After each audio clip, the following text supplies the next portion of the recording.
ask yourself one question. Do I feel lucky? Well, do you? It's time to flip a coin and find out. Well, we need to know what we're calling for here. We're calling it to see who's got the best sports knowledge here on the Coin Flip with Martin Kelly and Jacob Zimmerman. Flip it again. Welcome on back to the Coin Flip. Jacob Zimmerman here with Martin Kelly. Hours ago, Damian Lillard just became a Milwaukee Buck to wrap in a nice bow what was the NBA offseason. Now, Martin, this is a fantastic trade, an unexpected trade that nobody saw coming. We all thought Damian Lillard was going to be a member of the Miami Heat for the last 3 months. All the signs pointed towards it. Jimmy Butler looked like he knew what was about to happen.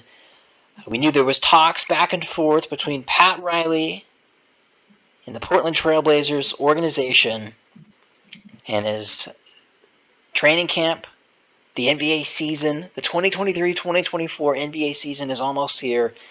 And as time moved on,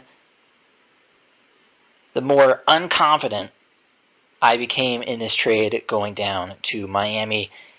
And on a random Wednesday, all of a sudden, the Milwaukee Bucks are perhaps back on top of the NBA. Martin, what's going on? Not much, buddy. Just, surprised by the news. Surprised by the team that he went to. I didn't expect that team to come out in the middle of nowhere to make a good run for a player like this. This just says how much they're investing in, and I like it. The official trade, of course, on screen. Milwaukee's going to get a top 15 player.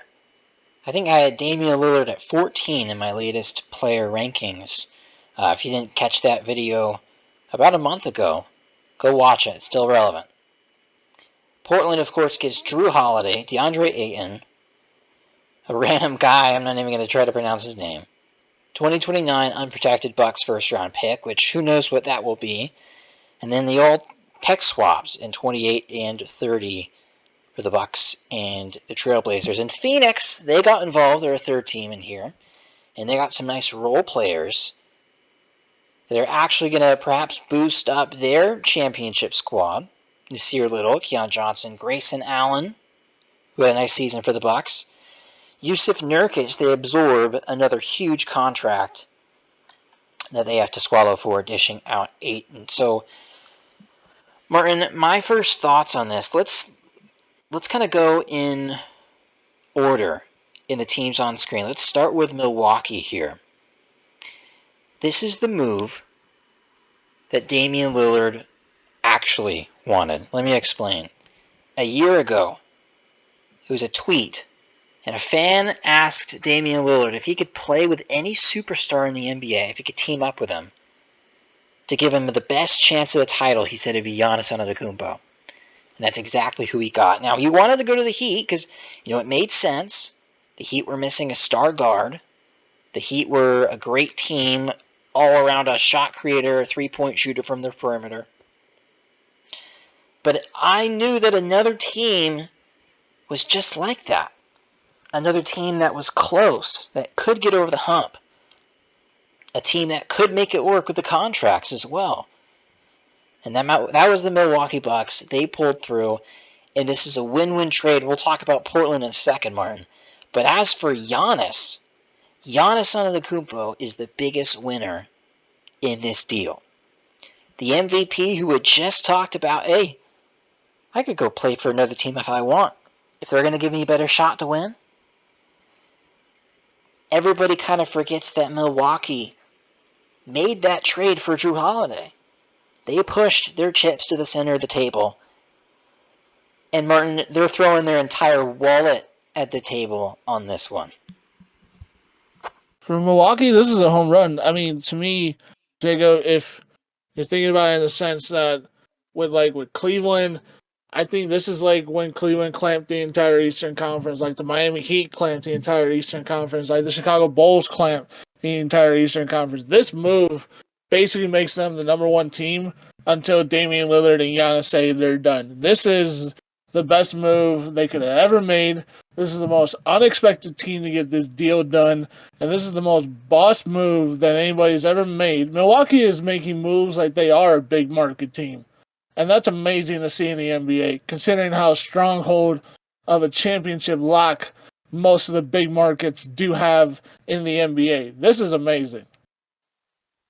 Martin, that's a great point. When you are a small market, you don't expect this. But I think we're seeing a trend in today's social media era where if you have a top 10 player in the league, then your small market all of a sudden becomes a little bit bigger. And for a player like Damian Lillard, who has become as popular as he's become in Portland of all places, for him to go to Milwaukee is really not a huge change. And at this point, I think if Damian Lillard thought he could win a championship in Alaska, he'd move there. So, this is great. Giannis, it was kind of becoming a thought of, will Giannis win another ring? Or will this kind of keep on how it is? Or will Damian Lillard ever win a ring? And now I think they're going to get the best shot both of them have ever had to win a championship. Giannis is second. Dame his first. And Martin, before I dish this back to you on Milwaukee, for Damian Lillard's sake, we were talking about this in the player rankings. Dame finally gets to look at Steph Curry and say, look at me now. Look at me now. Look who's next to me. Look who's wearing the same jersey. We're going to finally see Damian Lillard with some real help. And then that Curry-Dame conversation, it's going to get a little closer. Martin.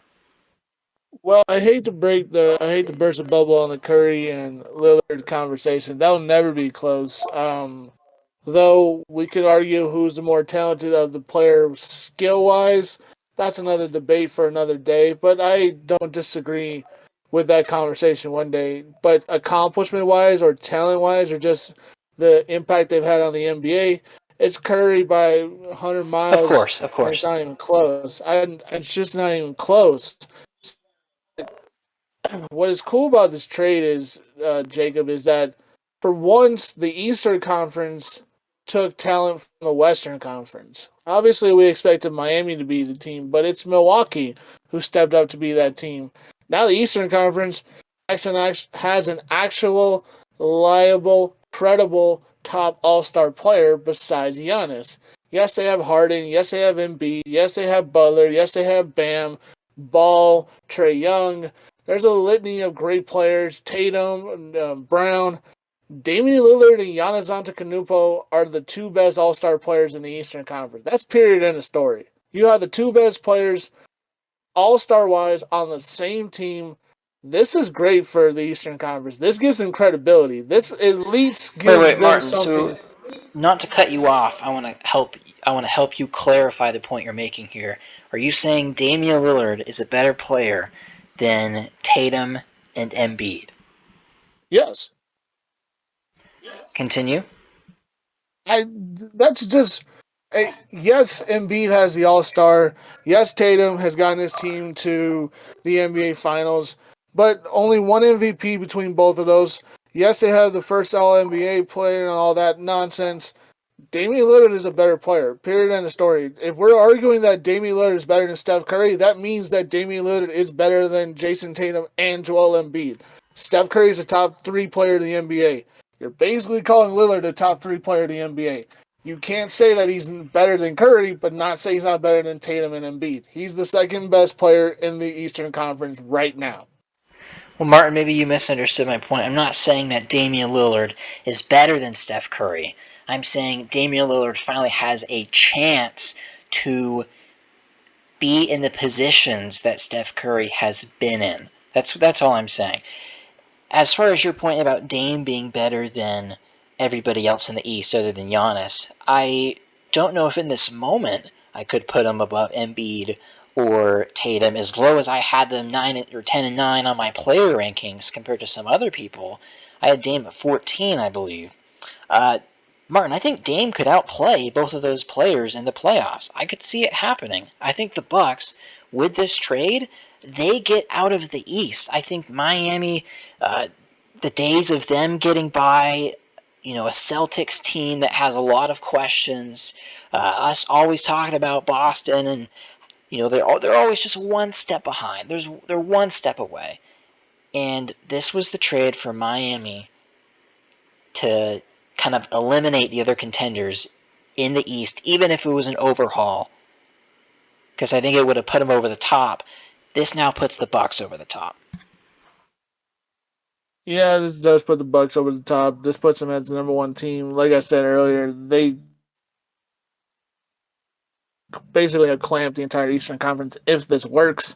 We just got to see what timing and what, situation-wise, who's going to take the last shot and all that, et cetera, with Damian Lillard and Giannis Antetokounmpo. They do have a good starting five with Chris Middleton and all whatnot. To take the direction another way here and kind of segue into another part of all this, Jacob, is towards Portland, which is they don't have a bad list of players coming back. DeAndre Ayton's a great player. Kamara, I don't really know a whole lot about. Either release him or whatnot. Them getting picks, that's a good thing. The big thing about it is that I tie it to Miami before I hand it back to you, Jacob, is Miami wanted them to take all of their problems off their hands. Take all of our bottom feeders, take this Tyler Hero contract off our hands, we'll throw you some draft picks, have a good day, give us Damian Lillard, give us our trophies. And Portland didn't want to do that. So Phoenix comes in, takes some of their bad players. Portland gets some decent players and some picks that maybe can do something. And Damian Lillard gets his freedom finally to go play with an actual legit contending team. Good segue there to the Blazers. Martin, will touch on the Phoenix Suns and then even a little bit on the Denver Nuggets and how they play a role into this all before we wrap up this reaction. But yes, the Portland Trailblazers end up stealing the last cookie in the cookie jar right before Pat Riley could. That's really what happened. Or perhaps Pat Riley saw this last cookie in the cookie jar and thought it was going to be around when he came back from vacation. But nope, it did not happen. It did not happen. As far as this package goes, Martin, you've brought up the popular position, is that this is a better return than the Heat could have gave Portland. However, I'm not sure if I necessarily agree with that. I think 4 first-round picks, almost regardless of the team, holds a lot of weight. I think Tyler Hero, even if he's not a good fit on Portland, he could be a nice, trade halfway through the season, or still in the offseason if you can trade him immediately. Jaime Jaquez, Nikola Jovic, these are promising players that if they're developed correctly could turn into quality starters one day. I like that pick as good, if not better, or like that package as good, if not better, is this package. And the only reason why is, one, Drew Holiday just said yesterday that he never wants to play for any other team other than the Bucks. He said in past interviews he wants to retire very early. This trade has to be decimated to him. If he's not going to retire today, sure, he can help scoot out for a year or so, but ultimately the return of Drew Holiday doesn't carry a whole lot of weight unless you can immediately flip him right now to a contender for a team like, I don't know, the Clippers, who are willing to perhaps make an overpay at the last second to try to save their season. DeAndre Ayton, he's a nice young piece, a number 1 overall pick. However, there's a lot of people who have had something to say about DeAndre Ayton, who have been very close to him, who have worked with him for some time. And at the end of the day, KD, GM, Devin Booker, they looked at DeAndre Ayton and they said, he's worth getting rid of. He's not as valuable. He's not the big 5 inside who can keep things all together. he's not anything close to what Draymond could be for the Super Team Warriors 5 years back. So they sent him off. As far as how he fits in Portland, he's actually a good fit position-wise. But because of everything we've heard about DeAndre Ayton, I don't know if that is going to turn out as well as the combination of those 4 Miami picks could have been. Now, the Bucks pick, this first-round pick for the Bucks, is the real kicker here. Martin, if Giannis has left the Bucks or if he's past his prime and Dame's retired by then, that pick might be very good. But who wants to wait a decade to find out if a trade is going to be good or not? These pick swaps could mean something, could mean not. Overall, Portland's return is decent, but I don't know if it really changes their trajectory.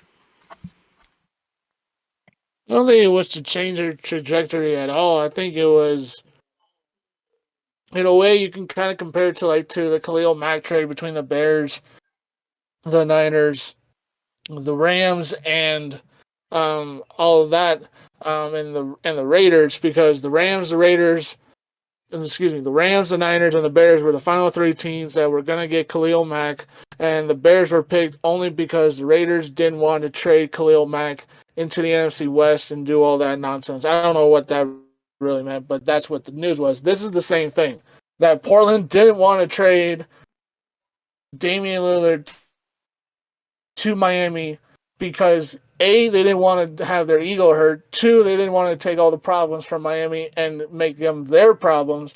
And 3, they didn't want to give Damian Lillard what he really wanted after what Damian Lillard had already done for the city. Khalil Mack was the same thing. Khalil Mack done a bunch for Oakland. He didn't want to get disrespected, but he did at the same time. What Portland got is what Portland got it, and this is what they wanted. This is what they wanted because, honestly, they just did a player swap for a player swap. I mean, you bring up the good point about the picks. We don't know anything about them yet. Drew Holiday is not going to stay. And Kamara Ara, I don't know anything about. So this is basically just a player swap for a player swap. DeAndre Ayton for Damian Lillard and Jokic and everyone else is just icing on the cake. So Portland just made a 1-for-1, really, and didn't want to go for a 1-for-7. That's really what it came down to. So, Martin, let's touch on Phoenix here for just a minute, because they are included in this 3-team trade, and it wouldn't have gone down without them. Nurkic, I don't know if he has anything left in the tank, and he could be a really, really bad, slow-footed matchup for Nikola Jokic. Or perhaps he matches his pace and knows him because he was his teammate once before. Who knows on that? I think Grayson Allen's a solid pickup. Taking a look at some of the players here on Basketball Reference, Keon Johnson guy's just been bounced around. Near Sierra Little, I know his name because he played for my UNC Tar Heels, but he's been around. I don't know if he would be anything other than a locker room presence at that point. But let me read you the stat line. How about this, Martin? For a career, Grayson Allen is shooting, if you round up, 40% from 3 as a career. Now he kind of almost fits the personality, if you want to make that argument. He fits the drama, the personality, the anything goes as long as you have the skill mindset for the Suns right now. He's a good floor spacer. I can't deny that's a solid pickup for the Suns. When it comes to the Suns, Jacob, I'm glad they took Grayson Allen because as much as he was with Duke, and I'm a decently I'll get behind Duke when they're good. When they're bad, I tend to stay away. I'm just more of a bandwagon with Duke. But nonetheless, my point is, he was at Duke, bounced around the league, ended up in Milwaukee, hurt Alex Caruso. We're still mad about it here in Chicago. We're still mad about it as Bulls fans. We're not going to get over it. So we don't have to see Grayson Allen 5 or 6 times a year. That makes me happy in this sense. I mean, Nasir Little, Keon Johnson, I don't know who they are. They're just bench players. Jokic, I agree. I don't know what else he has left in the tank. He really wasn't much of a difference maker to begin with in Portland, so I don't know what's going to happen. The main ones are obviously Milwaukee and Portland, and honestly, like I said, a player swap or a player swap. We'll see what happens. I think Milwaukee is guaranteed the number 1 team in the Eastern Conference until Lillard hangs it up. And DeAndre Ayton going to be in Portland with Scoot Henderson. Let's see if he can turn around his young career and make a 1-2 punch with Henderson, and maybe they do something. So, Martin, to close out our reaction to Damian Lillard now being a Milwaukee Buck, let's put the Bucks as presently constructed right now up against two other teams, the Nuggets and the Los Angeles Lakers. The Lakers, who people were saying had won the offseason until this move. The Bucks have now clearly won it. And of course, your defending champions who, did lose some role players here or there that could come back to bite them, but are still the champions, still have that respect, still look like the most dominant presence as currently constructed right now until today. Martin, when you're kind of thinking about these three, powerhouses in the NBA right now, roster-wise, how would you rank those three teams? Well, Jacob, you and I have been friends for a very long time, so I could be deviant here and go for the obvious one and say this makes Milwaukee number 2 and that Los Angeles is number 3 and that, Denver is number 1 because they're the title winners. I'm going to say that there isn't like a 1, 2, 3. I'm going to say the Lakers and Milwaukee are tied at 2 because they both have a legitimate star and they both have a legitimate 2-star. The question is, which of the 2 stars are better? LeBron James and Giannis cancel each other out because they're multiple MVP winners, they're multiple championship winners. They're not on the same level in a sense of all legacy-wise, but a superstar to a superstar cancels each other out. The question is Lillard better than Anthony Davis? That's going to be left on the basketball court. Right now, you can make an argument for both, which one is better or not. I still think Denver's 1, but I think Milwaukee and Los Angeles are tied for 2. I don't think there's a definite 2 or 3.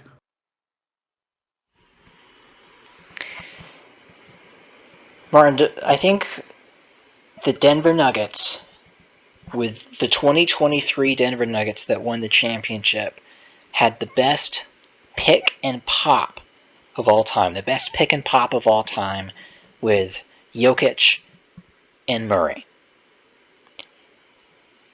This right here with the Bucks, Giannis and Lillard, has a chance to be one of the best pick and roll combos ever. Up there with Magic and Kareem. Up there with Kobe and Shaq. Up there with LeBron and whoever. This has a shot to do it. This is deadly. Can you imagine Damian Lillard coming off a pick from Giannis and the absolute nightmare that's going to exist with the point guard and opposing big on trying to figure out how to guard both of those guys in a pick and roll? Just trying to break it down. Just think about it in your head. That is impossible to stop. You're the best roll man in the league in Giannis. And you have, as far as deep shots goes, as good as you can get in the NBA. The pick and roll does not get better than that. Watch out, Eastern Conference. This team might win. They might win 70 games, Martin. They might win 70 games.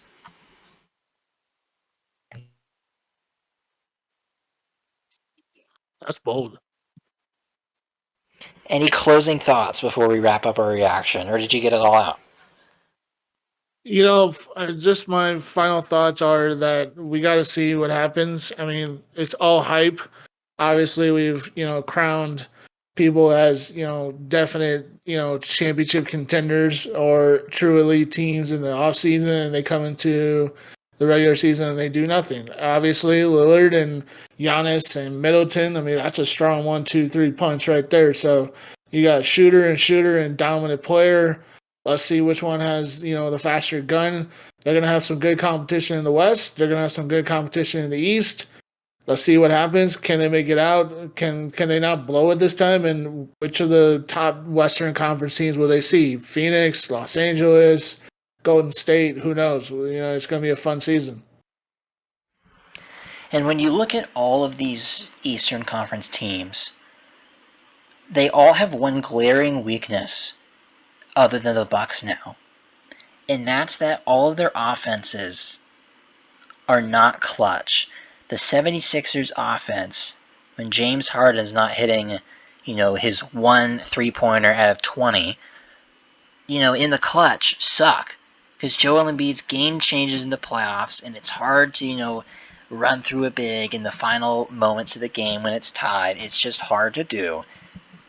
The Heat have had their struggles with that. When you watch the Heat and the Celtics, it's just like, dear God, one of you, can you throw the ball in the ocean under 5 minutes? It's hard for both of them to do that.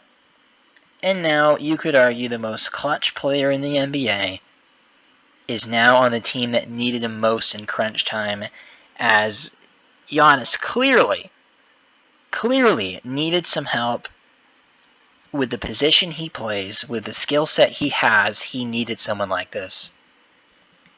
It's scary hours. Yeah, not to cut you out, Jacob, in the sense that this is the best move Milwaukee can make to give Giannis the confidence that maybe if this works, if this gives us our championship, maybe Lillard signs an extension, maybe Giannis signs the extension, and then they're there for another 5 or 6 years, and however many more titles they win after that. This is a move from Milwaukee saying, we want you to stay, Giannis. This is our time. This is our chance. This is our time. This is our move. Now let's see what you can do.